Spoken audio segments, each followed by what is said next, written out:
పెదార్పాడు గ్రామ ప్రజలకి, ముఖ్యంగా ఈ వేదిక మీద ఉన్న నాయకులకి, ముఖ్య అతిథిగా ఉన్న మన ప్రీతమ నాయకులు, శాసనసభ్యులు, మాజీ మంత్రివర్యులు కురసాల కన్నబాబు గారికి, అలాగే ఈ మండల నాయకులకు, గ్రామ సర్పంచ్లకు, ఎంపీపీలకు, ఎంపీడీసీలకు అందరికీ కూడా పేరు పేరున హృదయపూర్వక నమస్కారం.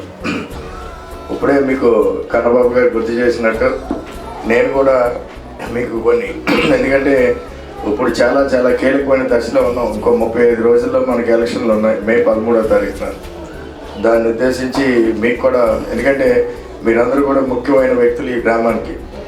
రేపు రాబోయే 35 రోజులు కూడా మీరందరూ కూడా వెళ్ళి ఇతర మీ బంధువులు కానీ, మిత్రులు కానీ, వాళ్ళందరికీ కూడా కొన్ని విషయాలు చెప్పి గుర్తు చేయాల్సిన సమయం ఇది.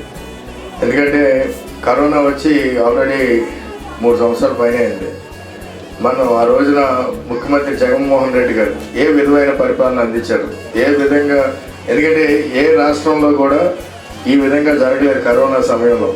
ఈ రాష్ట్రంలోనే ప్రత్యేకంగా వాలంటీర్ వ్యవస్థ ద్వారా ప్రతి గడపకి కూడా ఆ రోజున సేవలు అందించిన వైనాన్ని మళ్ళీ గుర్తు చేయాలి. ఎందుకంటే చాలామంది యూజువల్గా వారం కింద తిన్న బిర్యానీ మర్చిపోతాం, ఇవాళ ఎవరికైనా భోజనాలు పెట్టిన పరిస్థితి ఈ రోజు మర్చిపోతూ ఉంటారు.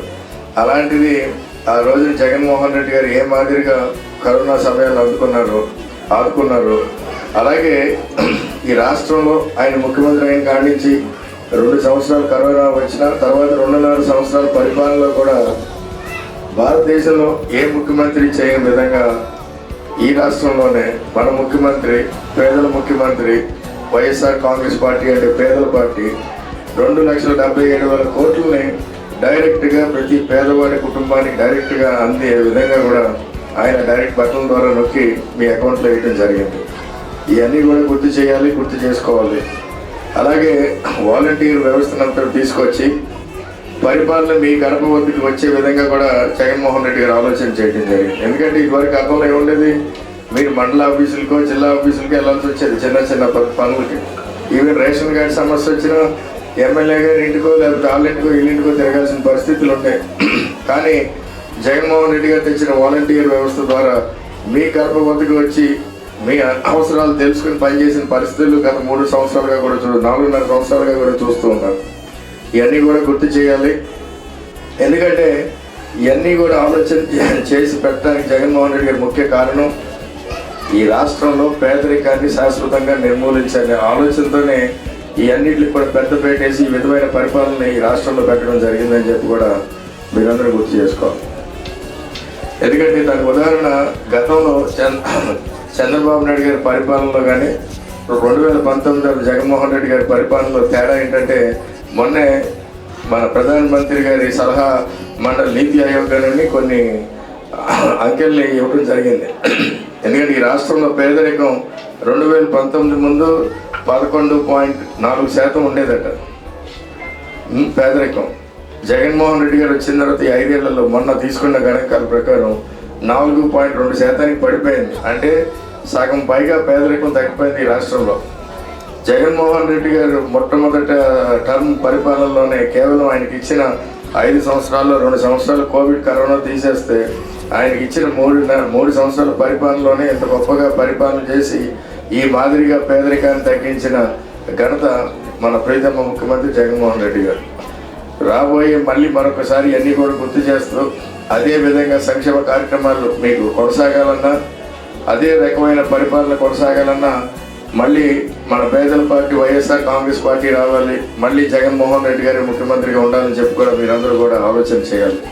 అలాగే మీతో పాటు అందరికి కూడా చెప్పాలి, ఎందుకంటే అంత అవసరం. ఎందుకని అందరికన్నా ముఖ్యంగా ప్రతి పేదవాడికి కూడా ఏ విధంగా అయితే ఈ సంక్షేమ కార్యక్రమాలన్నీ అందినాయో, సంక్షేమ పథకాలన్నీ అందినాయో అదే రీతిలో అందాలంటే మళ్ళీ జగన్మోహన్ రెడ్డి గారు వస్తేనే ఎన్ని సాధ్యం అని చెప్పి కూడా మీ అందరికీ గుర్తు చేస్తున్నానమ్మా. అలాగే జగన్మోహన్ రెడ్డి గారు చేసినంత గొప్ప పరిపాలనకు, అలాగే ఈ ప్రాంతంలో పుట్టినవాడిగా పెరిగినవాడిగా ఈ ప్రాంతం మీద ఉన్న పూర్తి మమకారంతో కూడా నేను కొన్ని ఆలోచన చేసి ప్రతి ఎలక్షన్స్లో ముందు పెడతాను. కానీ ఈసారి ప్రత్యేకించి నేను ఒక లోకల్ మేనిఫెస్టోని ఒక ప్రణాళికబద్ధంగా కూడా ఈ ఎలక్షన్స్లో మీ ముందుకు రావడం జరిగింది. ముఖ్యంగా ఆ మేనిఫెస్టోలో ఉన్న ప్రధాన అంశాలు 4 కూడా మీ ముందు పెడతానమ్మా. ఇది ప్రతి గడపకి తీసుకెళ్లాలని మీ ప్రచారంలో మీ పక్క చెప్పినప్పుడు ప్రతి గడపకి తీసుకెళ్లాలని చెప్పుకొని మిమ్మల్ని అందరినీ కోరుకుంటున్నాం. ముఖ్యంగా కాకినాడ పార్లమెంట్ నియోజకవర్గంలో ఎక్కువగా గ్రామాలు ఉన్నాయి. అంటే ఈ ప్రాంతం అంతా ఈ కాకినాడ పార్లమెంట్ నియోజకవర్గంలో ఉన్న 400 గ్రామాలని కూడా దత్తత తీసుకుని గ్రామానికి ₹1,00,00,000 చొప్పున రాబోయే 5 సంవత్సరాల్లో ప్రతి గ్రామాన్ని కూడా అభివృద్ధి చేస్తానని చెప్పి కూడా నేను హామీ ఇవ్వడం జరిగింది. తప్పకుండా రేపు ఎన్నికలైన వెంటనే కూడా దీన్ని మొదలు పెట్టడం జరుగుతుంది. అలాగే ఈ ప్రాంతంలో కూడా చాలామంది యువకులు చదువుకుని ఉద్యోగాలు లేక ఉద్యోగ అవకాశాలు లేక చాలా ఇబ్బందులు పడుతున్న పరిస్థితులు నేను రోజు చూస్తూ ఉన్నాను.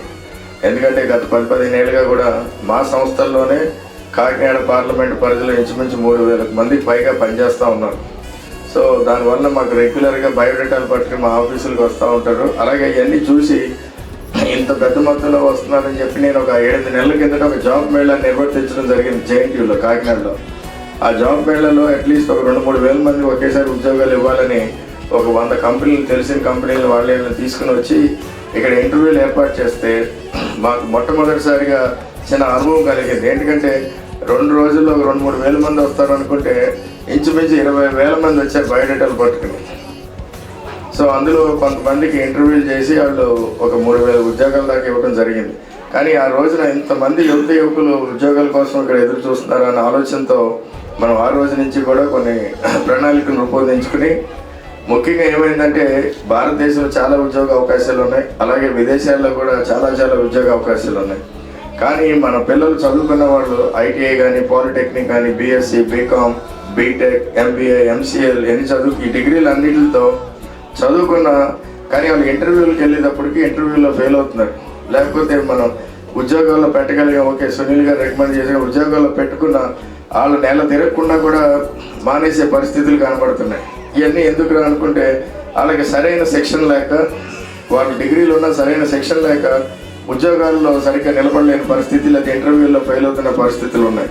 దాని అంతటి కూడా ఆలోచన చేసి రేపు ఎలక్షన్లు అయిన వెంటనే నేను ఇచ్చే రెండవ ప్రధానమైన హామీ ముఖ్యంగా యువకులకు ఏంటంటే, ఇక్కడ ఒక భారీ శిక్షణా కేంద్రాన్ని ఏర్పాటు చేసి, అంటే స్కిల్ డెవలప్మెంట్ సెంటర్ ఏర్పాటు చేసి ప్రతి సంవత్సరం కూడా 5-6 వేల మంది పిల్లల్ని ట్రైనింగ్ ఇచ్చి వాళ్ళందరినీ కూడా డైరెక్ట్గా ఉద్యోగాల్లో పెట్టి ఆలోచన చేయడం జరిగిందని చెప్పి కూడా మీ అందరికీ నేను తెలియజేస్తాను. అలాగే ఈ ప్రాంతం అంతా కూడా మన కోస్తా ప్రాంతం కానీ, ఇక్కడ మెట్ట ప్రాంతం కానీ పారిశ్రామికంగా చాలా అనువైన ప్రాంతం. ఇక్కడ చాలా ఇండస్ట్రీస్ పెట్టుకునే అవకాశం ఉన్న ప్రాంతం. చిన్నతనం నుంచి కూడా నాకు పూర్తిగా అవగాహన ఉన్న ప్రాంతంగా నాకున్న అనుభవం, అలాగే విదేశాల్లో ఉన్న అనుబంధంతో ఈ ప్రాంతం మీద మనం ఎప్పటి నుంచో చేస్తున్న కొన్ని కృషి వలన రాబోయే 5 సంవత్సరాల్లో ఈ ప్రాంతంలో ఇంచుమించు 30,000 నుంచి 40,000 కోట్ల పెట్టుబడితో భారీ పరిశ్రమలు తీసుకొచ్చే విధంగా కూడా కొన్ని ఆలోచనలు చేయడం జరిగిందని చెప్పి కూడా మీ అందరికీ నేను తెలియజేసుకుంటున్నాను. దీనివల్ల మన పిల్లలకి ఇక్కడే ఉద్యోగ అవకాశాలు, ఈ ప్రాంతం అంతా కూడా అభివృద్ధి చెందుతుందని చెప్పి కూడా మీ అందరికీ తెలియజేసుకుంటున్నాను. అలాగే 4వది, ఈ ప్రాంతంలో చాలామంది తెలివైన యువకులు ఉద్యోగాలకే కాకుండా వాళ్ళ తెలివితేటలు ఉపయోగించి వాళ్ళ ఉద్యోగాలు క్రియేట్ చేసే విధంగా చిన్న ఐడియాలతో చిన్న బిజినెస్లు పెట్టుకునే విధంగా, చిన్న పరిశ్రమలు కానీ, మధ్య తరహా పరిశ్రమలు కానీ, చిన్న బిజినెస్లు పెట్టుకునే విధంగా ప్రోత్సాహం ఇచ్చి వాళ్ళకి అన్ని రకాలుగా సపోర్ట్ చేసి వాళ్ళకి పెట్టుబడి ఇచ్చి రాబోయే 5 సంవత్సరాల్లో ఒక 100 చిన్న తరహా మధ్య తరహా పరిశ్రమలు ఇదే ప్రాంతంలో ఏర్పాటు చేసే విధంగా ఆలోచన చేయడం జరిగింది. దానికి ఒక ప్రత్యేకమైన స్టార్టప్ ఫండ్ అని ఒక 100 కోట్ల నిధిని కూడా ఏర్పాటు చేసి ఈ ప్రాంతంలో కూడా అభివృద్ధి చేస్తామని చెప్పి కూడా మీ అందరికీ కూడా ఈ వేదిక ద్వారా తెలియజేస్తాను. ఇవన్నీ కూడా ఎందుకంటే ఇవన్నీ కూడా నేను రాబోయే 5 ఏళ్ళలో చేయగలిగితే భారతదేశంలో కాకినాడ పార్లమెంట్ నియోజకవర్గం అన్నది ఒక మోడల్ నియోజకవర్గంగా, ఒక ఆదర్శంగా ఉండే విధంగా కూడా ఆలోచన చేయడం జరిగిందని చెప్పి కూడా మీ అందరికీ నేను తెలియజేసుకుంటున్నాను. ఇదంతా చేసే విధంగా మీరు నాకు అవకాశం ఇవ్వాలి. తప్పకుండా మీరందరూ కూడా వైఎస్ జగన్మోహన్ రెడ్డి గారు చేస్తున్న గొప్ప సంక్షేమ కార్యక్రమాలకు మద్దతుగా, ఆయన చేస్తున్న గొప్ప పరిపాలనకు మద్దతుగా మీరందరూ కూడా ఆలోచన చేయాలి, ప్రచారం చేసి రాబోయే 35 రోజులు కూడా మీరు మా కోసం, ఈ వైఎస్ఆర్ కాంగ్రెస్ పార్టీ, మన పార్టీ, మన పేదల పార్టీ కోసం మీరందరూ కృషి చేయండి.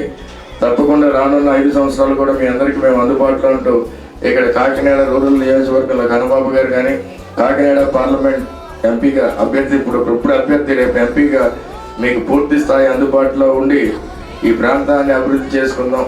మీ అవసరాలకు కూడా అండదండగా కూడా మేము ఉంటామని చెప్పి కూడా మీ అందరికీ తెలియజేసుకుంటూ, మీకు ఇచ్చే ముఖ్యమైన విలువైన 2 ఓట్లని, ఎందుకంటే జగన్మోహన్ రెడ్డి గారు 130 సార్లు బటన్ నొక్కడం జరిగింది. మీరు దాని రుణం తీర్చుకునే విధంగా, ఆయనకి మద్దతు ఇచ్చే విధంగా, ఆయన పరిపాలన కొనసాగే విధంగా మీకు ఇచ్చే 2 విలువైన ఓట్లను కూడా, ఒకటి ఎమ్మెల్యే కురసాల కన్నబాబు గారికి, అలాగే ఇంకొకటి కాకినాడ పార్లమెంట్ నియోజకవర్గానికి అభ్యర్థిగా నాకు వేసి మా ఇద్దరిని పూర్తి స్థాయి మద్దతు ఇచ్చి మాకు ఆశీర్వదించి మద్దతు ఇవ్వాలని చెప్పి కూడా, ముఖ్యంగా ఈ కాకినాడ రూరల్ నియోజకవర్గంలో వైఎస్ఆర్ కాంగ్రెస్ పార్టీని భారీ మెజార్టీతో గెలిపించే విధంగా కూడా మీరందరూ ఆలోచన చేయాలని చెప్పి కూడా మిమ్మల్ని అందరినీ వేడుకుంటూ జరిగింది. ఎందుకంటే మీకు కన్నబాబు గారు బాగా సుపరిచితులు. గతంలో ఆయన ఏ మాదిరిగా అయినా చెప్పడం జరిగిందో, ఈ జగన్ గారు ఇచ్చిన సంక్షేమ కార్యక్రమాలతో పాటు ఈ ప్రాంతాన్నంతా కూడా ఆయన అభివృద్ధి చేయడం జరిగింది. అదే రీతిలో రేపు రాబోయే రోజుల్లో కూడా చేస్తారు. ఎందుకంటే వైఎస్ఆర్ కాంగ్రెస్ పార్టీ జగన్మోహన్ రెడ్డి గారు కానీ, ఇక్కడ కన్నబాబు గారు కానీ, పార్లమెంట్ పరిధిలో నేను కానీ, మేమందరం కూడా కొన్ని ఆలోచనలు చేసి ఒక ప్రణాళికబద్ధంగా కూడా ఎలక్షన్లకు ముందుకెళ్తున్న పరిస్థితుల్ని మీరందరూ గుర్తు చేసుకోవాలి. అలాగే మన ప్రతిపక్ష పార్టీలు మొట్టమొదటి నుంచి కూడా జగన్మోహన్ రెడ్డి గారు చేస్తున్న ఈ సంక్షేమ కార్యక్రమాలకు అడ్డు తగిలే విధంగా, ఆ రోజున వాలంటీర్ వ్యవస్థకు అడ్డు తగిలే విధంగా రకరకాల అడ్డంకులు క్రియేట్ చేస్తూ, అసత్య ప్రచారాలు చేస్తూ ఏ మాదిరిగా అడ్డుకోవాలని చూస్తున్నారో కూడా మీరందరూ కూడా గుర్తు చేసుకోవాలి. ఇవన్నీ కూడా దృష్టిలో పెట్టుకుని, ఎందుకంటే మన ప్రత్యర్థి పార్టీలు కూడా ఈ రోజున ఇలా ప్రణాళికాబద్ధంగా రాకుండా కేవలం కొన్ని అసత్య ప్రచారాలతో ఏదో లేనిపోయిన ఏదో రకమైన గొడవలు సృష్టించి ఏదో గొడవల ద్వారా లబ్ధి పొందే విధంగా కూడా ఈ రోజున, లేకపోతే కులాల పేరిట, లేకపోతే మతాల పేరిట రకరకాల ఆలోచనలతో ఈ రోజున ఎలక్షన్లకు వాళ్ళు వస్తున్నారు. కానీ వైఎస్ఆర్ కాంగ్రెస్ పార్టీ, జగన్మోహన్ రెడ్డి గారు కానీ, మేము కానీ పేదల పక్షాన వాళ్ళకి గొప్ప అభివృద్ధి పనుల్లో నడిపించే విధంగా ఆలోచనతో కూడా మేము ముందుకు రావడం జరిగిందమ్మా. తప్పకుండా మీ అందరి పూర్తి సహాయ సహకారాలు మాకు అందుతాయని, రాబోయే 30 రోజులు కూడా మీరందరూ కూడా ఒక సైనిక మాదిరిగా పనిచేసి మన వైఎస్ఆర్ కాంగ్రెస్ పార్టీ అధికారంలోకి వచ్చే విధంగా కాకినాడ పార్లమెంట్లో, కాకినాడ రూరల్ నియోజకవర్గం బ్రహ్మాండమైన మెజారిటీతో గెలిచే విధంగా కూడా మీరందరూ ఆలోచన చేసి తప్పకుండా మీకు ఇచ్చే 2 ఓట్లని ఫ్యాన్ గుర్తుపై వేస్తారని కూడా ఆశిస్తూ సెలవు తీసుకుంటున్నాను. Thank you. మిమ్మల్ని అందరినీ చూసి మీరు ఇచ్చే ప్రేమకి 2 మాటలు మర్చిపోయారు. ఎందుకంటే ఈ రోజున పెద్దపాడులో మిమ్మల్ని అందరినీ కలిసే అవకాశం ఇచ్చిన సోదరుడు ప్రసాద్కి, బుజ్జి గారికి, ఈ పెద్దపాడు ఇతర వైఎస్ఆర్ కాంగ్రెస్ పార్టీ నాయకులందరికీ కూడా పేరు పేరున కృతజ్ఞతలు తెలియజేసుకోవాలి. తప్పకుండా రేపు కన్నబాబు గారు చెప్పినట్టే గడప గడప కార్యక్రమం, ప్రచార కార్యక్రమంలో పాల్గొంటాను. మరొకసారి మళ్ళీ మీ గ్రామంలో ఎంపీగా వచ్చి, అలాగే ఎమ్మెల్యేగా, మంత్రిగా కన్నబాబు గారు, నేను ఇక్కడికి వచ్చి తప్పకుండా మీ అందరికీ కూడా ఇలాంటి సపోర్ట్ ఏర్పాటు చేసుకుని కలుస్తా అని చెప్పి కూడా మీ అందరికీ తెలియజేసుకుంటాను.